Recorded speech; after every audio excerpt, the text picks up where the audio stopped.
Professor, pegando de novo algumas dessas pistas que vieram de ontem da conversa que Donald Trump teve com o presidente argentino Javier Milei, não só nas falas do próprio Trump, mas a primeira pergunta que foi feita pelos jornalistas que estavam acompanhando o encontro, ali falando, claro, da Argentina, do quanto o bailout ali, o empréstimo de 20 bilhões de reais, esta ajuda financeira dos Estados Unidos à economia argentina, também era um mecanismo, ou se seria, na visão de Trump, um mecanismo importante para aproximar a Argentina dos Estados Unidos e afastar a Argentina da China.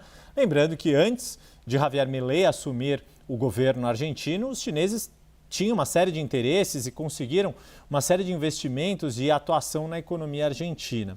Nesse sentido, e aproveitando a sua experiência, como o senhor já mencionou aqui, de ter vivido na China e conhecer muito de como a China tem mudado a geopolítica do mundo e as relações econômicas pelo mundo, o quanto também para o interesse dos Estados Unidos é importante distensionar esta relação com o Brasil, dado que o Brasil tem na China uma alternativa, digamos assim, e já tem uma relação muito forte construída para tentar não digo se proteger, mas tentar amenizar, mitigar os efeitos deste tensionamento de relações com os Estados Unidos.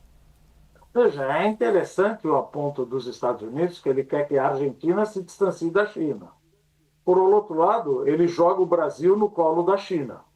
Porque a hora que ele coloca uma tarifa de 50% em cima da gente, a gente acaba vendendo mais coisas para a China. Então, o meu comércio internacional com os Estados Unidos caiu 18,5%. Em agosto de 2025, mas aumentou, se eu não me engano, 23% com a China. Então ele acaba brigando, ou melhor, falando que a Argentina tem que se distanciar da China, por outro lado ele acaba jogando o Brasil no colo da China. Você está defendendo a China, você está defendendo os Estados Unidos, eu não defendo ninguém.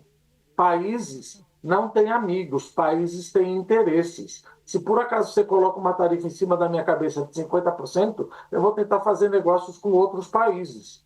Por isso que também os chineses passaram a comprar mais soja da gente do que dos Estados Unidos. E os americanos colocaram a tarifa, um dos motivos de colocar a tarifa, além das terras raras, todo o problema das terras raras, os chineses agora querem vender para quem, por que você quer e para que você quer usar.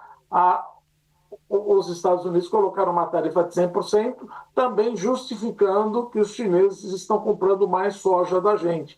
Veja, então a questão é o seguinte, o teu objetivo é fazer América do Sul, ou América Latina, mas vamos falar só da América do Sul, ficar mais distante da China ou só a Argentina ficar mais distante da China? Porque você está mirando no pato e acertando no marreco. Você está fazendo isso com a Argentina, mas está me jogando no colo da China. Então, é importante que falou, olha, então você tem que ver geopolítica, geoeconomia, a gente tem que ver por regiões.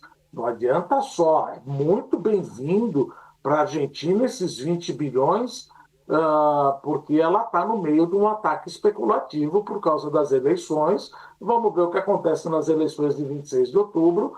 E Trump falou, olha, se você perder as eleições para o legislativo de 26 de outubro, nada feito. Provavelmente volta o peronismo, então vocês que se explodam aí, vocês que se virem. É mais ou menos esse é o recado que Trump deu. Mas aí você acaba colocando de novo no colo da China. Então, Trump, qual é a tua estratégia? Você tem uma estratégia de longo prazo ou você tem palavras de bravatas? Porque isso, apesar de falar, mas é bobagem. Não, isso faz preço, sabe, Yuri?